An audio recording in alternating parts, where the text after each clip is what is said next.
ओम नमो भगवते वासुदेवाय नमः।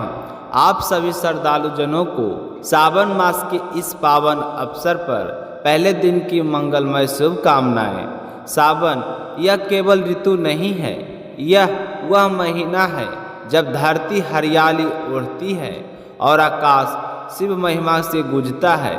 यही वह समय है जब हर दिन भगवान श्री हरि के चरणों में अर्पण किया गया एक क्षण हजार युगों के पुण्य के समान फल देता है। आज से हम श्रीमद् भागवत महापुराण की दिव्य कथाओं का अमृत पान करने जा रहे हैं। यह न केवल हमारे पापों का हरण करता है, बल्कि भगवान श्री कृष्ण की लीलाओं से हृदय को भक्ति, श्रद्धा और आनंद से भर देता है। तो आइए कथा का प्रथम अध्याय सुनते हैं, पूतना उद्धार कथा। तो श्री सुखदेव जी महाराज बोले कि राजन परीक्षित, जब नंद बाबा मथुरा गए और वासुदेव जी की भविष्यवाणी उन्हें याद आई तो उनके हृदय में गहरे संशय उत्पन्न हुए। उन्होंने सोचा, वासुदेव कभी असत्य नहीं बोलते, अवश्य ही कुछ अनिष्ट होने वाला है, परंतु हमारे लाला की रक्षा तो स्वयं भगवान ही करेंगे। तो उधर कंस ने अपने आसपास के सभी राक्षसों को आज्ञा दी थी कि नंदग्राम में जन्मे उस बालक का वध कर दो जो मेरा संहारक है। उन राक्षसों में सबसे भय थी वह पूतना, एक भयंकर राक्षसी जो अपनी इच्छा से आकाश में उड़ सकती थी और किसी भी रूप में बदल सकती थी। उसका कार्य था नवजात शिशु को विष पान कराकर मार डालना। एक दिन वह आई और माया से स्वयं को एक अत्यंत सुंदर स्त्री का रूप ले लिया। उसके बाद वस्त्र चंद्रमा की आभा जैसे बालों में चमेली की बेनी और चाल में मोहिनी जैसी लहर उसने गोकुल में प्रवेश किया। ब्रह्मा भी भ्रमित हो जाते हैं, ऐसी उसकी सुंदरता थी। गोपियों ने कहा, यह देवी कौन है? कहीं स्वयं लक्ष्मी जी तो नहीं है? कोई रोकने वाला नहीं मिला। वह धीरे धीरे नंद भवन में प्रवेश कर गई। भगवान श्री कृष्ण की प्रथम लीला प्रारंभ होती है। श्री कृष्ण उस समय सैया पर विश्राम कर रहे थे, तो पूतना ने उन्हें उठाया और बिना विलंब किए अपने विष से भरे स्तन को श्री कृष्ण के मुख में दे दिया। लेकिन प्राचित वह भूल गई थी कि यह कोई साधारण बालक नहीं है, स्वयं काल का काल परम ब्रह्म परमात्मा श्री कृष्ण है। भगवान ने अपनी लीला का प्रारंभ किया।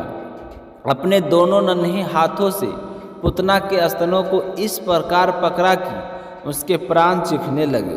पूतना छटपटाने लगी, उसका विशाल शरीर थरथराने लगा, उसके नेत्र उलट गए। वह चिल्लाए, छोड़ दे, मैं मर जाऊंगी। लेकिन भगवान ने तो उसके साथ उसके पापों को भी पी लिया।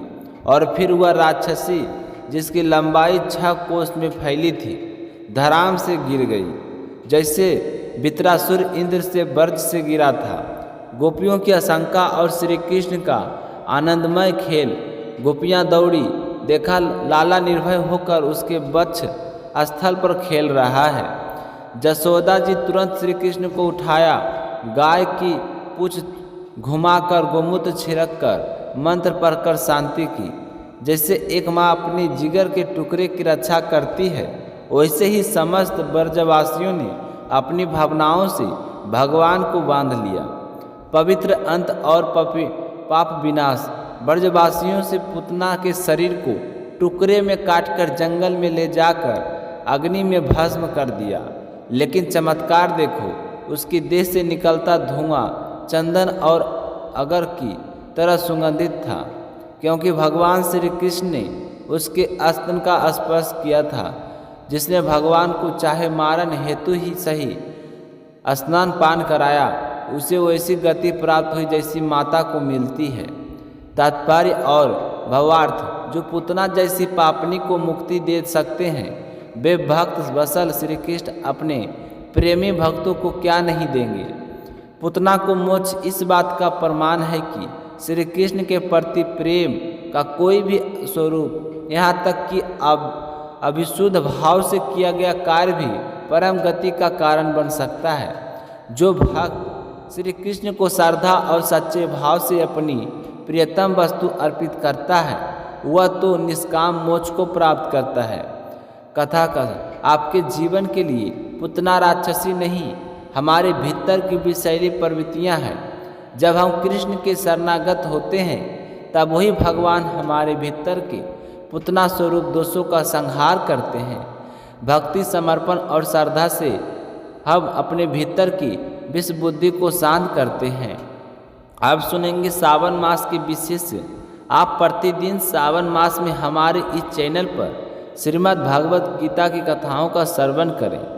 हर दिन एक नई कथा, हर दिन एक नया आध्यात्मिक अनुभव के साथ ही अपने व्रतों की कथाएं, सावन की प्रमुख तिथियां, नियम और विशेष पर्वों की जानकारी भी इसी चैनल पर व्रत से पहले उपलब्ध करा दी जाएगी। इसलिए कृपया चैनल को सब्सक्राइब अवश्य करें और बेल आइकन को दबाना ना भूलें। अंत में जो भक्त इस पुतना उद्धार कथा को श्रद्धा से श्रवण करता है उसे श्री कृष्ण के चरणों की भक्ति सहज ही प्राप्त होती है। तो प्रेम से बोलिए श्री कृष्ण गोविंद हरे हरे, हे मुरारी नाथ नारायण वासुदेव। जय श्री कृष्णा, राधे राधे।